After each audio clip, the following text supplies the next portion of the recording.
নমস্কার, আমি ফাল্গুনী মুখোপাধ্যায়। আপনারা দেখছেন আমাদের channel edu help Durgapur. Edu help দুর্গাপুরের পক্ষ থেকে আজকে আপনাদের প্রত্যেকে এই ভিডিও সেশনে স্বাগত জানাচ্ছি।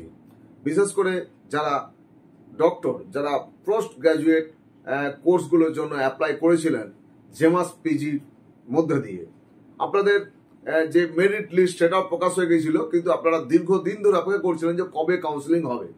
আমাকে অনেকে হোয়াটসঅ্যাপ করেছেন, অনেকে ইউটিউবে কমেন্ট বক্সে লিখেছিলেন, বাট আমি হেল্পলেস ছিলাম যে আপনাদেরকে কোনোভাবে কোনো ইনফরমেশন দিতে পারছিলাম না। ফাইনালি যেটা জানা গেল যে আমরা প্রিন্ট মিডিয়া থেকে জানতে পারলাম, এবং তার সঙ্গে সঙ্গে আমাকে ইনফরমেশন দিল আপনাদের পক্ষ থেকেই কেউ একজন, যে কলকাতা হাইকোর্টে এই নিয়ে একটি কেস হয়েছিল, এবং সেই কেসের যে আউটপুট, সেই আউটপুটটা আপনাদের সঙ্গে শেয়ার করছি।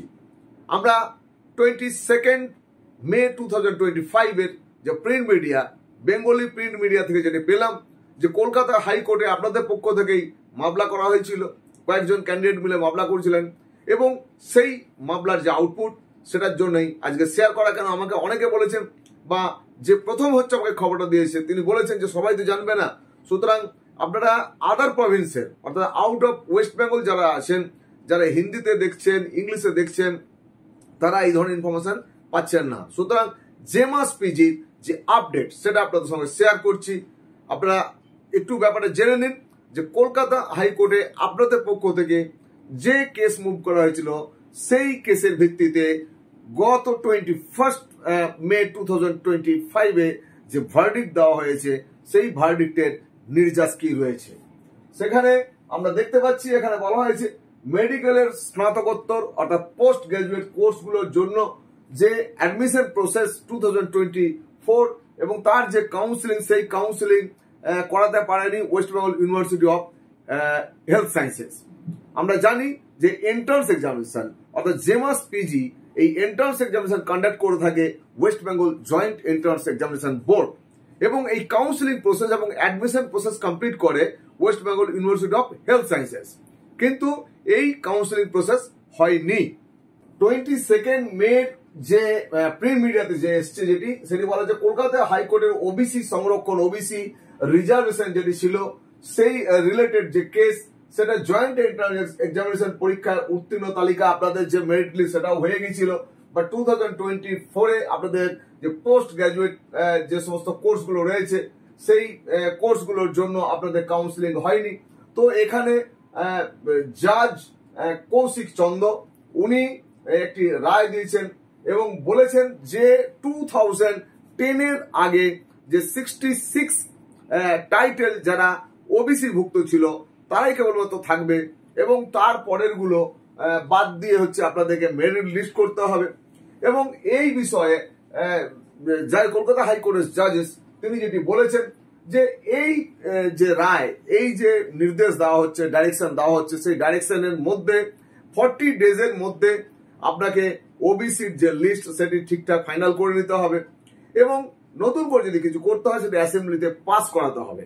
আমাদের সেটা বিষয় নয়, আমাদের বিষয় হচ্ছে যে 40 ডেজের মধ্যে হচ্ছে ওয়েস্ট বেঙ্গল জয়েন্ট মানে গভর্নমেন্ট হচ্ছে এখানে হেলথ সায়েন্সেস যে রয়েছে, ইউনিভার্সিটি অফ হেলথ সায়েন্সেস, তাকে লিস্ট পাঠিয়ে দিতে হবে, এবং হেলথ সায়েন্সেস এই লিস্ট পাওয়ার পরেই আপনাকে 1 মাসের মধ্যে আরো 1 মাস অর্থাৎ 40 ডেজ অ্যান্ড 30 ডেজ, টোটাল 70 ডেজের মধ্যে আপনাদের কাউন্সিলিং প্রসেস কমপ্লিট হবে।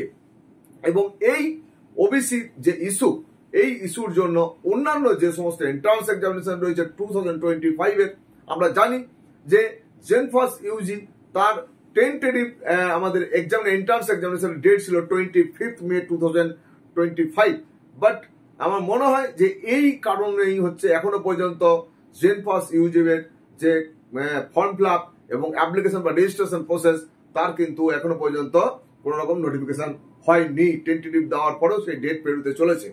সুতরাং আপনারা যে রয়েছেন জেমাস পিজির জন্য ক্যান্ডিডেট যারা রয়েছেন, তারা কিন্তু আরো কিছুদিন ওয়েট করুন। আপনাদের 24 এর যে কাউন্সিলিং সেটি ক্যান্সেল হচ্ছে না, সেটি আপনাদের হচ্ছে। সুতরাং কলকাতা হাইকোর্ট বলেছে যে সুপ্রিম কোর্টে যেটা চলছে সেটা চলছে, কিন্তু কলকাতা হাইকোর্ট এই বিষয়ে কোন রকম স্থগিতাদেশ দেয়নি। সুতরাং কলকাতা হাইকোর্ট যেটি বলেছে সেই অনুযায়ী ডাক্তারি পোস্ট গ্রাজুয়েশন ভর্তির ক্ষেত্রে জয়েন্ট এন্ট্রান্স পরীক্ষা দিতে হয়। এই যে পরীক্ষা আপনারা দিয়েছিলেন, সেই পরীক্ষা আপনাদের মেধা তালিকা পেয়ে গেছেন, কিন্তু আপনাদের কাউন্সিলিং হয়নি। আমরা অনেকেই ডাউটে ছিলাম যে 2025-এর যে কাউন্সিলিং প্রসেস সেটাকে কি ক্যান্সেল করে দেওয়া হবে, অর্থাৎ গত বছরের যে এন্ট্রান্স এক্সামিনেশন সেটাকে পুরো ক্যান্সেল করে দেওয়া হবে। না, সেটা ক্যান্সেল হচ্ছে না। সুতরাং 40 ডেজ অ্যান্ড 30 ডেজ, মোট 70 ডেজ আমাদেরকে আর একটু ওয়েট করতে হবে। অ্যান্ড উইদিন 70 ডেজ আমরা আশা করছি আপনাদের কাউন্সিলিং প্রসেস শেষ হয়ে যাবে।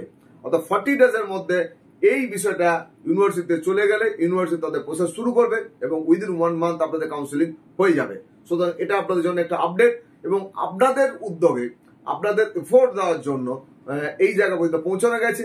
কোনো ইউটিউবার বা কোনো থার্ড পার্টি অ্যাকচুয়ালি এগুলোকে সলভ করতে পারে না বা আপনাদেরকে কোনো ওয়ে আউট দিতে পারে না, বাট আপনারা নিজেদের উদ্যোগে এটা করেছেন এবং কোর্ট আপনাদের ফেভারে একটি রায় দিয়েছে। সুতরাং ওয়েট করুন, আর কিছুদিনের মধ্যেই আপনাদের এই কাউন্সিলিং প্রসেস শেষ হয়ে যাবে এবং আপনাদের যে মেরিট লিস্ট সেটাও কিন্তু এখানে বলা হয়েছে যে ওবিসি যেটি আছে 7% রেখে তার তালিকা সেই তালিকাভুক্ত হবে। অর্থাৎ আপনাদের যে ক্যাটাগরি, আপনাদের যে র্যাঙ্ক ছিল সেই র্যাঙ্ক হয়তো আবার নতুন করে আসতে পারে। সেই বিষয়ে এই মুহূর্তে ফাইনাল কিছু বলতে পারছি না, কি হচ্ছে পরবর্তীকালে হয়ে যাবে। ইউনিভার্সিটি কোনো নোটিশ দিচ্ছে কিনা সেটা দেখেও আমাদেরকে নজর দিতে হবে। সুতরাং আমি বাংলায় বললাম, আপনারা বিভিন্ন প্রভিন্সে রয়েছেন, আপনাদের যদি বোঝার অসুবিধা হয়ে থাকে আপনারা ইংলিশে আমাকে হোয়াটসঅ্যাপ করবেন বা আপনারা আমাকে কল করবেন। এই বিষয়ে কোনো কিছু জানার থাকলে আপনারা তো আমাকে জানেন, আমার যে হোয়াটসঅ্যাপ নাম্বার কল নাম্বার আমার একমাত্র অনলি চ্যানেল যেখানে অ্যাভেলেবেল আছে WhatsApp number and call number. আপনারা মানে you can note down my WhatsApp number and call number. My WhatsApp number and call number 9474187519। আজকে এই পর্যন্ত আপনাদের জেমাস পিজি সংক্রান্ত যে আপডেট চাইছিলেন বলে একটা ছোট করে ভিডিও করে আপনাদের জন্য শেয়ার করলাম। আপনার সঙ্গে থাকবেন, দেখতে থাকবেন। আপনি यदि नतून अगर आप पहली बार देख रहा है तो ये चैनल को थोड़ा सब्सक्राइब करके रखिए और बेल आइकन का क्लिक करके नोटिफिकेशन पर ऑल कर दीजिए। और ये जो सुविधा है, जैसे कि मेरा हिंदी अच्छा से नहीं आता है तो आप लोग के लिए व्हाट्सएप नंबर और कॉल नंबर दिया गया है।